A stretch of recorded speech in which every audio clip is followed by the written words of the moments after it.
Учурда кино индустриясында зомби жанрындагы кинолор өтө көбөйүп кетти. Түрү суук, тиштесе башкаларды да өзүндөй кылып койгон зомбилерди термин катары акылы иштебеген, логикалык ой жүгүртүүсү тайкы, караңгы адамдарды сүрөттөөдө да колдонушат. Бир идеянын пропагандасы астында курмандыкка айланган адамдарды да зомби деп коюшат түгүл.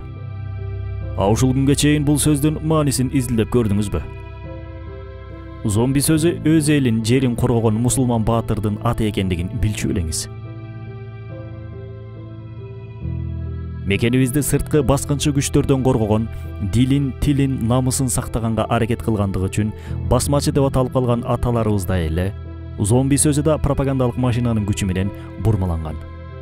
Муну ушул күнгө чейин эмне үчүн билбей жүрдүм деп өзүңүздү жерибеңиз.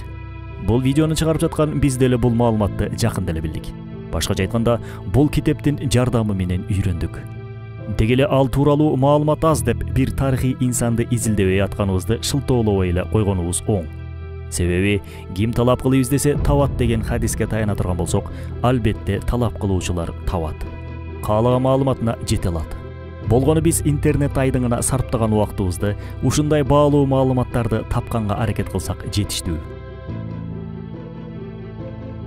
Келиңиздер, анда зомби ким болгон жакыныраактан таанышып көрөлү. Бразилиянын улуттук баатыры зомби. Африкалык мусулмандар өздөрүн мыкты жаратман катары көрсөтө алышкан. Биз аларды Бразилияга келген адамдардын ичинен эң эле татыктуусу деп айтсак да болот. Жазуучу Жилберту Фрейре. Европалык христиандар түндүк жана түштүк Америкага киргенден кийин жаңы жерлерди төмөнкү шекилде бөлүп алышкан. Түндүк Америка Англия, Франция жана Испаниянын колуна кеткен. Ал эми түштүк Америкадагы жери кенен жана байлыгы мол болгон Бразилияны Португалия алып, калган өлкөлөрүн Испания ээлеген. Португалдар Бразилияны ок жана кылыч менен басып алган. Учурда биз Американы ачкан киши катары деп билген Колумбтан бир канча жылдар мурда Малинин падышасы Абу Бакырдын доорунда көп мусулмандар Америкага барып жайгашып калышкан эле. Бул африкалык мусулмандарды жана индеистерди массалык түрдө португалдар өлтүрүшкөн. Бул бай өлкөнү талаптанып, байлыгын Португалияга алып кетүүгө көптөгөн жумушчу күч талап кылынгандыктан, португалдыктар Батыш Африканын жээгиндеги ислам өлкөлөрүнө түн жамына кол салышып, тынч жаткан элди мал сыяктуу туткундап, кемелердин түрмөлөрүнө отургузуп, Бразилияга алып барышкан. Мусулман туткундары Бразилияга биринчи рет 1538 жылы алып барылган. Андан кийин Бразилияга 40 жыл аралыгында элинин саны 57 миңден ашпаган өлкөдөн 14 миң мусулманды алып чыгып кетишкен. Кийинки жылдарда португалдыктар Ангола өлкөсүнүн өзүнөн эле кара терилүү мусулмандардан 642 миң адам алып барган. Африкадан туткундалып, Бразилияга мажбур түрдө алып келинген адамдардын көпчүлүгү Африкадагы ислам дини аябай өнүккөн өлкөлөрдөн экени азыркы күндө да Бразилиянын тарыхый музейлеринде сакталып турат. Аларды Бразилияга алып барып кул катары иштеткени аз келгенсип, христианчылыкты кабыл кылдырууга мажбурлашкан. Бул зулумдукка чыдай албаган африкалык мусулмандар көтөрүлүш чыгарганда, португалдыктар аларды басып, калган мусулмандарга ок жана кылыч менен христиан динин кабыл кылдырышкан. Бирок туткундардын арасында Африка мусулмандарынан Хаус уруусу ислам динин бекем карманып, сабырдуулук жана туруктуулук менен башкаларды да ислам динине үгүттөп, кээ бирлеринин ислам динине кирип калуусуна да себеп болушкан. Колчулукка алып келген бул африкалык мусулмандар Бразилиянын Баия штатында эгемен ислам коомун түптөшөт. Бул коом Палмарис деп аталган. Ал коопсуздугу каралган бир нече шаарларды өзүнө камтып, 30 миңдей эли болгон. Ал эми аймагы 27 миң чарчы километрге чейин жеткен. Бул мезгилдери Бразилиянын калкы 5 миллион гана болгон. Палмаристин тартиптештирилген саясаты Батыш Африкадагы ислам өлкөлөрүнүн саясатына окшош болгон. Палмаристин мыйзамы шарият мыйзамы жана өздөрүнүн кээ бирки үрп-адаттарынан турган. Алардын мыйзамында жарандык жана кылмыштык мыйзамдар кабыл алынып, зына, никесиз кошулуу, уурулук жана коомду таштап кеткендерге өлүм жазасы каралган. Ошондой эле мамлекеттик салыктардын жыйналуусу да милдеттендирилген. Коргонуу үчүн аскер түптөшкөн. Башкача айтканда, эл аралык укуктук норманын көзү менен карай турган болсок, бул мамлекеттин белгилеринен бири. Кол салууларды байкап туруу үчүн бийик мунараларды тургузушкан. Элинин өңтүсүнө карабастан ар бирине эркиндикти кепилдик кылган беренеси бул чакан Бразилия Ислам Республикасынын конституциясындагы негизги берене болуп эсептелген. Палмаристин бул беренеси индеистерди жана актардын кедейлерин адилеттүү мыйзамы менен өзүнө тартып турган. Мына ушул Ислам Республикасында 1655-жылы Зумби дус Палмарис аттуу бала төрөлөт. Зумби алдыга чыкканда португалдар аны уурдап, португалиялык Антониу Мело аттуу попко кулчулукка сатып жиберишет. Бирок Зумби зөөкүр поптун кулчулугунан качып, кайра өз жерине келет. Анын бир тууган абасы Ислам Республикасын башкарып турган. Абасынын өлүмүнөн кийин өзү бийликке келип, өлкөнү адилет менен башкарууну уланткан. Зумбинин апасы Сабина Африкадагы падышанын аялы болгон. Демек, Зумбинин ата-теги падышалык династиядан болгон. Ал учурда Голландия Бразилияга басып кирип, Палмаристин айланасындагы шаарларды каратып алган эле. Ошондо португалдык жана голландык христиан аскерлери Бразилияга ээлик кылууда бири-бири менен согуша башташкан. Бир эле мезгилде алар жаш ислам өлкөсүнө да кол салышкан. Голландыктар Палмариске 58 ирет кол салган. Бирок бразилиялык мусулмандар алардын кол салууларына бекем каршы туруп, жыйынтыгында голландыктарды Бразилиядан бүтүндөй кууп чыгышкан. Андан соң мусулмандарга кол салууну Португалия улантат. Португалдыктар 1670-жылдан тартып 1677-жылга чейин жана 1682-жылдары мусулмандарга каршы согушууга бир канча ирет аскер жиберет. Португалия жалпысынан 15 жолу кол салган. Бирок баары ийгиликсиз болгон. Зумби жаш өлкөсүн португалдык баскынчылардан ийгиликтүү коргоп кала алган. Анын аскери баскынчыларды биринин артынан бирин жеңип олтуруп, ислам өлкөсүнүн жерин да кеңейткенге да жетишкен. Алардын кол салууларынын себеби менен мусулмандар Баия штатында 20дан ашуун аймакты ээлеп калган. Зумби португалдыктардын плантацияларындагы азаптуу кулчулуктан качып келгендерди да өз өлкөсүнүн жараны катары кабыл алып, аларга эркиндик ырыолоп турган. Бразилия ислам өлкөсү португалдык баскынчылар менен 50 жыл кармашкан. Ошондо Португалия императору бул мусулман өлкөсүн жок кылууга жеке өзү киришип, 1695-жылы Бразилиядагы мусулмандарды курчоого алуу үчүн эң акыркы жана жаңы куралдар менен куралданган аскер деңиз флотун жиберет. Португалдыктар жерлерди өрттөө, калкты ачка калтыруу ыкмасын колдонушкан.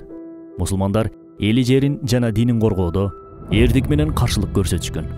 1695-жыл 20-ноябрь.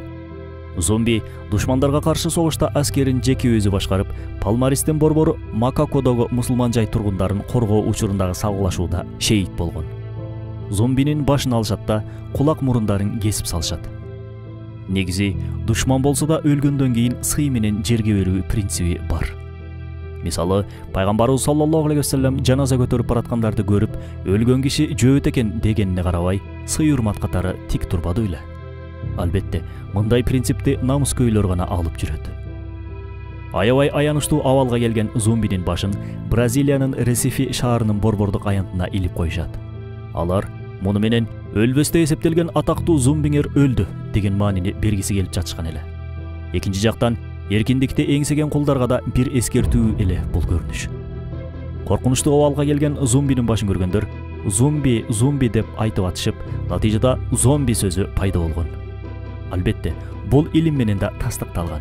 Мисалга алсак, Оксфорд сөздүгүнүн маалыматы боюнча, зомби сөзү алгачкы жолу Бразилия адабиятында 1819-жылы пайда болгон. Китепте бул сөз батыш африкалык тилдерге таандык деп берилген. Калифорния университетинин профессору Эми Виленс эссесинде зомби сөзүн учурдагы колчулукту толук түшүндүрөөрүн айткан. Себеби зомби сөзү Түштүк Америкадагы колчулуктардан улам пайда болгон сөз экендигин айтат. Демек, зомби сөзү эркиндик үчүн күрөшкөн мусулман баатырдын атынан келип чыккан. Тилекке каршы убакыттын өтүшү менен бурмаланган, жаман көрүнүштөр үчүн гана колдонулуп калган. Ачынында зомби сөзүнүн сөздүк мааниси кара баатыр деген мааниге келет. Португалдыктар артиллериялык аткылоонун натыйжасында Макакону да басып алышат. Узак убакытка созулган курчоодон соң бул эркин өлкөнү ачарчылык каптайт. Бул аскердик жүрүш португалдыктардын тарыхында шерменделүү кара так катары кала берет. Португалдыктардын андан кийинки массалык түрдө элди өлтүрүп, мусулмандарга кыргын салганын бразилиялык жазуучу Эуклидис да Кунья «Сертаны. Или восстание в дальних районах» деген китебинде чагылдырган. 1697-жылы Пальмарес өлкөсү бүтүндөй талкаланып жок кылынат. Азыркы учурда бразилиялыктардын көпчүлүгү бул улуу мусулман баатыры Зумбини өздөрүнүн тарыхый улуу баатыры катары эсептешет. Ал эми анын португалдык баскынчыларга каршы күрөшүндөгү эрдигин балдарына дем дух берүү үчүн атайын айтып беришет. 20 ноябрь Зумбинин өлгөн күнү болуп, бул күн Бразилияда кара денелүүлөрдү эскерүү күнү, улуттук боштондук үчүн болгон күрөш күнү катары белгилешет. Палмарис аймагы болсо тарыхый туристтик аймакка айланган. Бул улуу мусулман баатырынын урматына анын ысымын Атлантика океанынын жээгинде жайгашкан Масейо шаарынын аэропортуна ыйгарышкан. Азыркы күндөгү бразилиялыктардын улуттук кармаш спорту катары каралган капоэйра дал ушул Палмарис мусулмандары тарабынан ойлоп табылган. Капоэйра спорту бийге окшоп, коргонуу жана чабуул кылуу үчүн мыкты каражат болгон. Анын бийге окшош болуп калгандыгынын да себеби бар. Азаптуу колчулукта жүргөн кулдар эгер ачык машыгышканда, португалдыктар билип калып, аларды өлтүрүп салышмак. Ошондуктан алар сыртынан караганда бийлеп аткандай кыймыл аракеттерди жасоо менен машыгышкан. Португалдыктар аларды бийлеп жатат деп ойлоп, машыгып согушка даярданып жаткандыктарын билишкен эмес.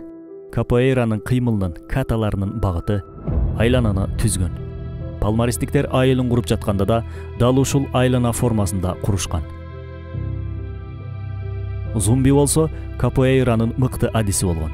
Португалдыктарга каршы күрөштө ал дал ушул капоэйранын ыкмаларын колдонуп ийгиликтерге жеткен. Дегеле Бразилия батыштын, айрыкча Португалиянын зомбулугунан өтө көп азаптарды чеккен. Бирок Португалиянын көрсөткөн ошончо азабынан кийин дагы деле азыркы Бразилиянын расмий тили бир гана португал тили болуп саналат. Жергиликтүү элдин эне тили болсо колдонулбагандыктан бүтүндөй эле унутулуп калган. Мисалы, жергиликтүүлөр колдонгон Ненгату тили бир эле штатта расмий тил катары кабыл алынган. Колонизаторлордун тилин расмийлештирүү саясаты бул колониалдык саясаттын ыкмаларынын бири сыяктуу. Натыйжада улуу бир баатырдын аты коркунучтуу персонажга колдонулуп калды. Албетте, бул да кинонун күчү менен. Кудум эле ушул көрүнүш бизде да болгон. 1959-жылы Никита Хрущев АКШга иш сапарына барып келген соң, эстердин режиссерлоруна вестерн жанрындагы кинолорду тарткыла деген талапты коёт.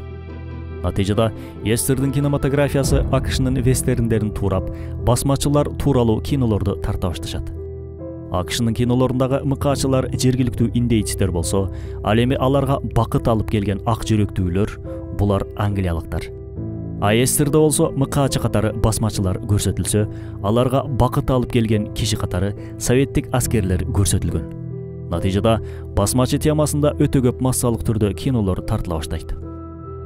Бул кинолордун пропагандасынын таасири астында биздин аталарыбыз жана биз, башкача айтканда Орто Азиялыктар, элин коргоп согушкан аталарыбызды басмачы, каракчы деп таанып калдык. Советтик пропаганда аталарыбызды өлтүрүп гана тим болбостон, аларды бизге жаман киши катары таанытып койду. Ооба досум, мунун баары кинонун күчү. Эми билдиңизби эмне үчүн Зумби баатырдын атын Каничкич зомбиге ыйгарып алганыбызды? Коргонуу үчүн чабуул койгондордун куралы менен коргонуу керек. Демек, белгилүү тарыхый инсандарды жаңы муунга таанытуу үчүн алар түшүнө турган ыкмадагы видео продуктларды беришибиз керек. Үмүт үзбөйбүз, мээнет жана таза ниет менен баарына жетебиз. Маалыматты даярдоодо ислам үммөтүндөгү тарыхтын агымын өзгөрткөн улуу 100 инсан аттуу китептен пайдаланылды.